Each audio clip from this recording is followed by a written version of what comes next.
Merandi of the University of Tehran has emerged as one of the clearest and most wise voices coming out of the region. That's why he's our guest on Habitat with Galawi. Professor Merandi, thank you for joining us. Before we look to the future, let's look, if we can, to the recent past. Lots of reports emerging today that Syria could have been saved if the president of Syria had been prepared to stand and fight. If the president of Syria had been prepared to allow his allies to come and defend him. If these reports are true, why do you think he made that decision? My understanding is that he changed his position more than once. And by the time he decided to take a stand, it was really too late. And there was nothing that could be done.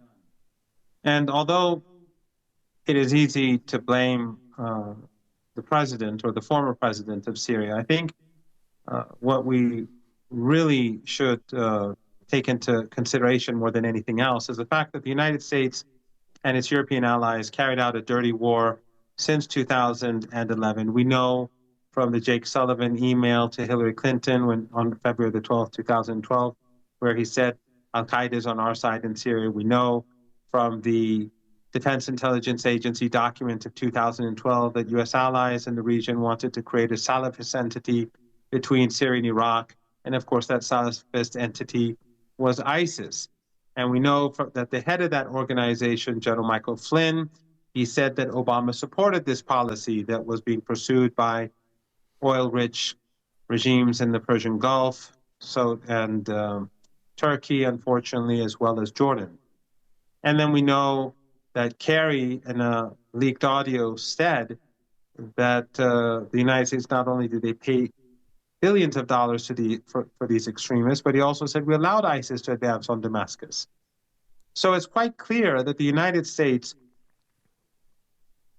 crushed Syria and the U.S. and its allies and regional countries. And then in addition to that, they imposed the Caesar sanctions. That crushed the economy as well. So they impoverished the whole of Syria.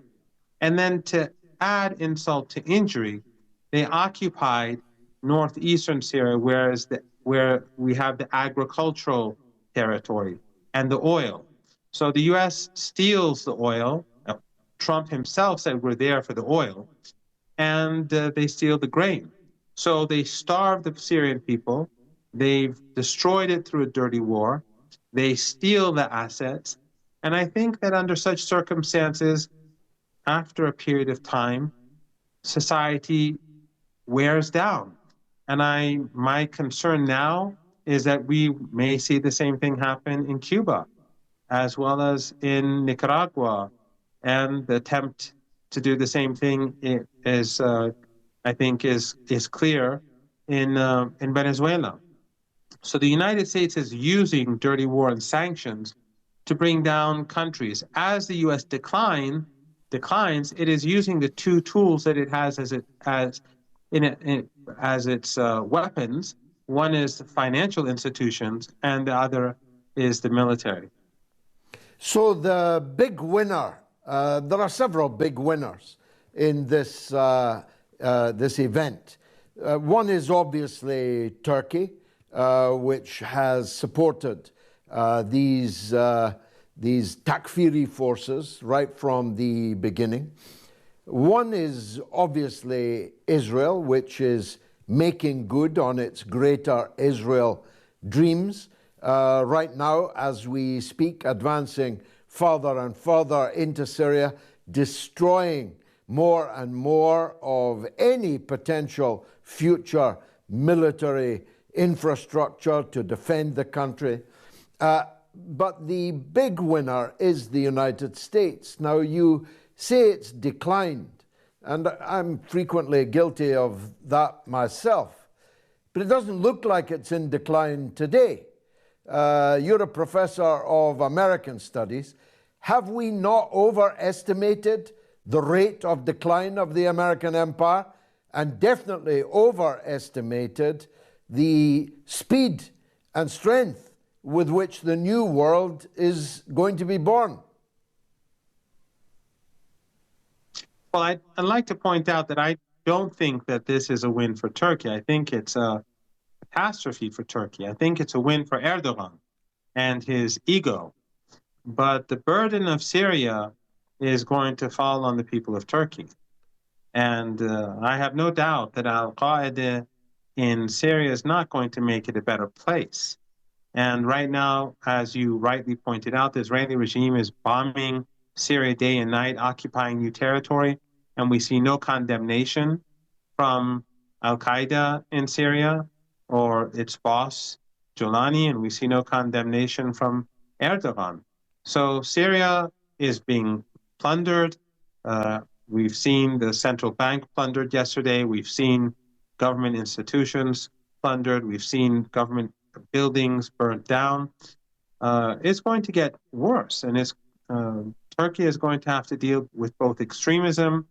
They've trained up to 20,000 foreign fighters from Central Asia, the Arabic world, between 3,000 and 5,000 from China, Uzbekistan, large numbers of Uzbeks there. This is going to cause a lot of trouble. But I do think that Netanyahu and Erdogan are winners, but I think Turkey is a loser. The biggest loser, of course, is the people of Syria. But I agree, the United States also wins, in a sense. But I don't think in the long run the United States wins either. The United States, this policy is bad for the United States. We now have a country controlled by al-Qaeda, and that means global instability, global threats for terrorism will rise. But the United States and the Europeans, as we've seen in Gaza, are willing to sacrifice their interests for the sake of the Israeli regime. And this is just another example of that. But I agree with you. The United States does continue to be the global superpower. But in relative terms, it is declining. Yet that does not mean it does not have the power to cause great harm and to cause great suffering, which it does regularly across the world. And as we see in Lebanon and Gaza, all the weapons that the Israeli regime uses, all of the ammunition, the financial assistance, the political cover, the military, the media support, all of it comes from the West. And at the top of the list is the United States. Well, the New World, the leading powers in the New World, weren't able to do anything to stave off the coming to power of al-Qaeda and ISIS, even though they had formal agreements. I mean, I am so old, I remember when Syria signed the Friendship Treaty with the then Soviet Union. The Russians have got a naval base there, although how long it will last must be debatable. They had an air base there. They had forces there. They played an important role in staving off collapse on earlier occasions. China, which endlessly churns out press statements about noting with concern events here and there, neither of those was able to do anything or willing to do anything to save their ally. Why is that?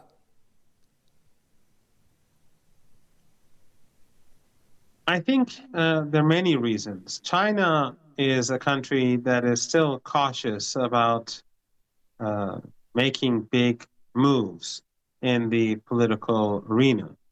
And even as they enhance cooperation with Iran and Russia, they like to do it very quietly. And in the case of Syria, the Chinese have been very cautious. And that is something that the Americans benefit from, because the Americans are very straightforward and very blunt about their policies and carrying them out.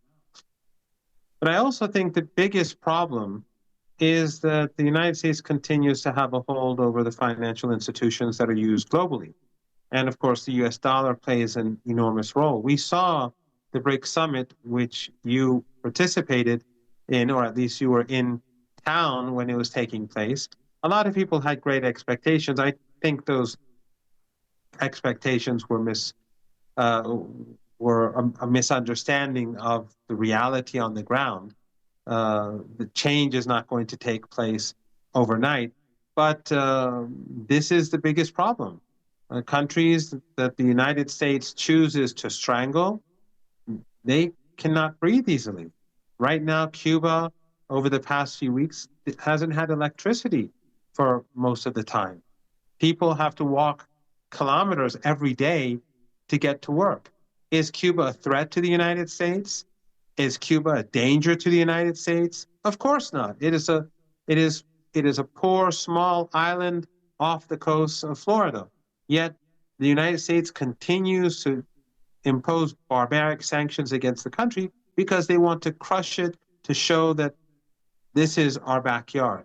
So as long as the United States has the ability to do this, and as long as other countries do not have mechanisms to do business and trade without using U.S. U.S. controlled and dominated financial institutions, or the U.S. dollar, I think that this problem, this dangerous situation, will continue for other countries that are being targeted by the United States. And this is something that ultimately I think China has to be very concerned about, because the United States is trying to, one after another, take out countries through sanctions.